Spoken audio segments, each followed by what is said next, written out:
ന്യായാധിപന്മാർ 13-ാം അധ്യായത്തിൽ നിന്നുള്ള ചോദ്യങ്ങളും ഉത്തരങ്ങളുമാണ് ഇന്നത്തെ വീഡിയോയിൽ ഉൾപ്പെടുത്തിയിട്ടുള്ളത്. ഒന്നാമത്തെ ചോദ്യം, കർത്താവിൻ്റെ മുമ്പിൽ വീണ്ടും തിന്മ ചെയ്തത് ആര്? ഉത്തരം, ഇസ്രായേൽ ജനം. രണ്ടാമത്തെ ചോദ്യം, കർത്താവിൻ്റെ മുമ്പിൽ തിന്മ ചെയ്ത ഇസ്രായേലിനെ അവിടുന്ന് ആരുടെ കൈകളിലാണ് ഏൽപ്പിച്ചത്? ഉത്തരം, ഫിലിസ്ത്യരുടെ. മൂന്നാമത്തെ ചോദ്യം, ഇസ്രായേൽ ജനത്തെ കർത്താവ് എത്ര വർഷത്തേക്കാണ് ഫിലിസ്ത്യരുടെ കൈകളിൽ ഏൽപ്പിച്ചത്? ഉത്തരം, 40 വർഷം. നാലാമത്തെ ചോദ്യം, മനോവ എന്നൊരാൾ താമസിച്ചിരുന്നത് എവിടെ? ഉത്തരം, സോറായിൽ. അഞ്ചാമത്തെ ചോദ്യം, മനോവ ഏതു ഗോത്രത്തിൽപ്പെട്ടവൻ ആയിരുന്നു? ഉത്തരം, ദാൻ ഗോത്രം. ആറാമത്തെ ചോദ്യം, ദാൻ ഗോത്രക്കാരനായ മനോവയുടെ ഭാര്യ എങ്ങനെയുള്ളവൾ ആയിരുന്നു? ഉത്തരം, വന്ധ്യ ആയിരുന്നു. ഏഴാമത്തെ ചോദ്യം, മനോവയുടെ വന്ധ്യയായ ഭാര്യയ്ക്ക് പ്രത്യക്ഷപ്പെട്ടത് ആര്? ഉത്തരം, കർത്താവിൻ്റെ ദൂതൻ. എട്ടാമത്തെ ചോദ്യം, നീ വന്ധ്യയാണ്, നിനക്ക് മക്കളില്ല, നീ ഗർഭം ധരിച്ച് ഒരു പുത്രനെ പ്രസവിക്കും എന്ന് മനോവയുടെ ഭാര്യയോട് പറഞ്ഞതാര്?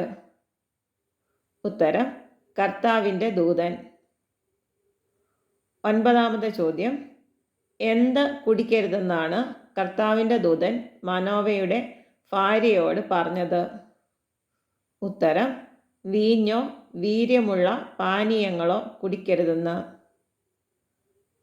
പത്താമത്തെ ചോദ്യം, എന്ത് ഭക്ഷിക്കരുതെന്നാണ് കർത്താവിൻ്റെ ദൂതൻ മനോവയുടെ ഭാര്യയോട് പറഞ്ഞത്? ഉത്തരം, അശുദ്ധമായതൊന്നും. 11-ാമത്തെ ചോദ്യം, നീ ഗർഭം ധരിച്ച് ഒരു പുത്രനെ പ്രസവിക്കും, അവൻ്റെ തലയിൽ എന്തു തൊടരുതെന്നാണ് കർത്താവിൻ്റെ ദൂതൻ പറഞ്ഞത്? ഉത്തരം, ക്ഷൗരക്കത്തി. 12-ാമത്തെ ചോദ്യം, പൂരിപ്പിക്കുക. അവൻ ജനനം മുതൽ ദൈവത്തിന് ഡാഷ് ആയിരിക്കും. ഉത്തരം, അവൻ ജനനം മുതൽ ദൈവത്തിന് നാസീർ വ്രതക്കാരൻ ആയിരിക്കും. 13-ാമത്തെ ചോദ്യം, അവൻ ഫിലിസ്ത്യരുടെ കയ്യിൽ നിന്ന് ഇസ്രായേലിനെ വിടുവിക്കാൻ ആരംഭിക്കും, ആരെപ്പറ്റിയാണ് ഇപ്രകാരം പറയുന്നത്? ഉത്തരം, മനോവയ്ക്കും അവൻ്റെ ഭാര്യയ്ക്കും ജനിക്കാൻ പോകുന്ന ശിശുവിനെ പറ്റി.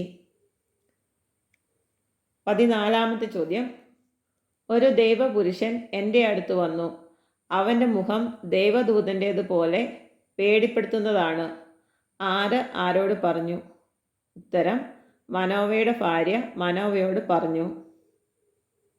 15-ാമത്തെ ചോദ്യം, മനോവയുടെ ഭാര്യയുടെ അടുത്ത് വന്ന ദൈവപുരുഷൻ്റെ മുഖം എങ്ങനെയുള്ളതാണ്? ഉത്തരം, ദൈവദൂതൻ്റേതുപോലെ പേടിപ്പെടുത്തുന്നതാണ്. 16-ാമത്തെ ചോദ്യം, മനോവയുടെ ഭാര്യ ദൈവപുരുഷനോട് ചോദിക്കാത്തത് എന്ത്? ഉത്തരം, എവിടെ നിന്നു വരുന്നുവെന്ന്. 17-ാമത്തെ ചോദ്യം, ദൈവപുരുഷൻ മനോവയുടെ ഭാര്യയോട് പറയാത്തത് എന്ത്? ഉത്തരം, പേര്. 18-ാമത്തെ ചോദ്യം, നീ ഗർഭം ധരിച്ച് ഒരു പുത്രനെ പ്രസവിക്കും, ഇപ്രകാരം 13-ാം അധ്യായത്തിൽ എത്ര പ്രാവശ്യം പറയുന്നുണ്ട്? ഉത്തരം, 3. 19-ാമത്തെ ചോദ്യം, മനോവ കർത്താവിനോട് പ്രാർത്ഥിച്ചതെന്ത്? ഉത്തരം, കർത്താവെ, അങ്ങയച്ച ദേവപുരുഷൻ വീണ്ടും ഞങ്ങളുടെ അടുക്കൽ വന്ന് ജനിക്കാനിരിക്കുന്ന ശിശുവിന് വേണ്ടി ഞങ്ങൾ എന്താണ് ചെയ്യേണ്ടതെന്ന് അറിയിക്കാൻ ഇടയാക്കണമേ. 20-ാമത്തെ ചോദ്യം, മനോവയുടെ പ്രാർത്ഥന ആരാണ് കേട്ടത്? ഉത്തരം, ദൈവം. 21-ാമത്തെ ചോദ്യം, മനോവയുടെ ഭാര്യ എവിടെയായിരിക്കുമ്പോഴാണ് ദൈവദൂതൻ വീണ്ടും പ്രത്യക്ഷപ്പെട്ടത്? ഉത്തരം, വയലിൽ. 22-ാമത്തെ ചോദ്യം, ഇവളോട് സംസാരിച്ചവൻ നീ തന്നെയോ? ആര് ആരോട് ചോദിച്ചു? ഉത്തരം മനോവ ദൈവദൂതനോട് ചോദിച്ചു. 23-ാമത് ചോദ്യം. മുന്തിരിയിൽ നിന്നുള്ളതൊന്നും ഭക്ഷിക്കാൻ പാടില്ലാത്തത് ആർക്കാണ്? ഉത്തരം മനോവയുടെ ഭാര്യയ്ക്ക്. 24-ാമത്തെ ചോദ്യം. മനോവ എന്തു ചെയ്യുന്നത് വരെ നിൽക്കണമേ എന്നാണ് കർത്താവിൻ്റെ ദൂതനോട് മനോവ അപേക്ഷിച്ചത്? ഉത്തരം ഒരു ആട്ടിൻകുട്ടിയെ പാകം ചെയ്യുന്നതുവരെ. 25-ാമത്തെ ചോദ്യം.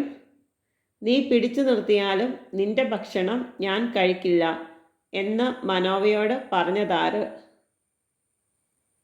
ഉത്തരം കർത്താവിൻ്റെ ദൂതൻ. 26-ാമത്തെ ചോദ്യം. പൂരിപ്പിക്കുക. എന്നാൽ നീ ഡാഷ് ചെയ്യുന്നെങ്കിൽ അത് കർത്താവിന് ഡാഷ് അർപ്പിക്കുക. ഉത്തരം എന്നാൽ നീ പാകം ചെയ്യുന്നെങ്കിൽ അത് കർത്താവിന് ദഹനബലിയായി അർപ്പിക്കുക. 27-ാമത്തെ ചോദ്യം. നിന്റെ പേരെന്ത്?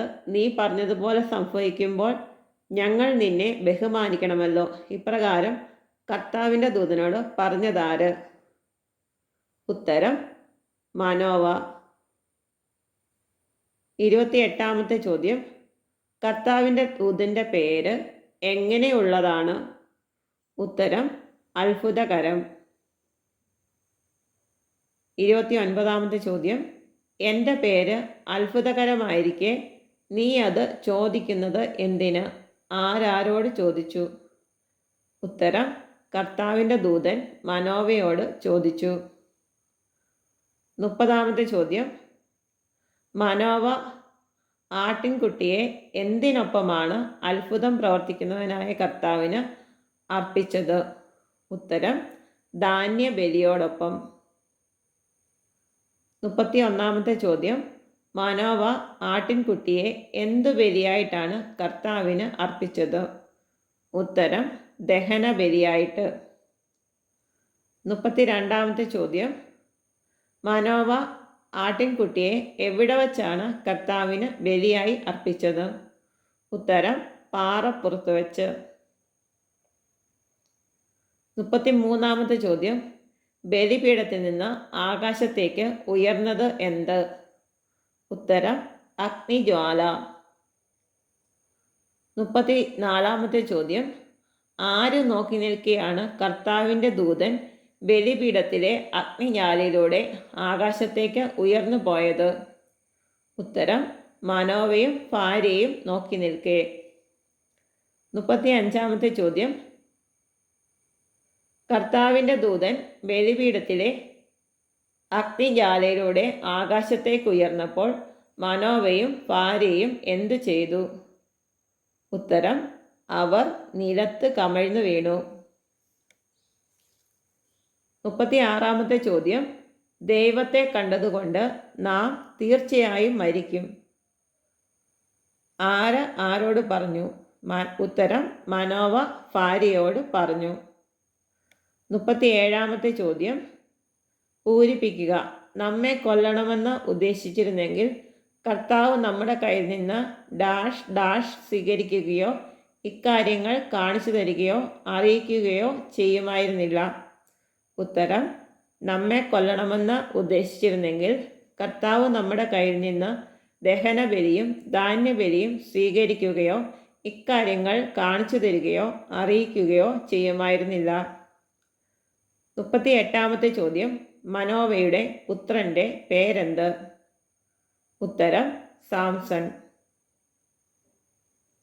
39-ാമത്തെ ചോദ്യം. സോറായ്ക്കും എസ്താവോലിനും മധ്യേയുള്ള സ്ഥലം ഏത്? ഉത്തരം മഹനേദാൻ. 40-ാമത്തെ ചോദ്യം. കർത്താവിൻ്റെ ആത്മാവ് സാംസണിൽ പ്രവർത്തിച്ചു തുടങ്ങിയത് എവിടെ വെച്ച്? ഉത്തരം മഹനേദാനിൽ വെച്ച്.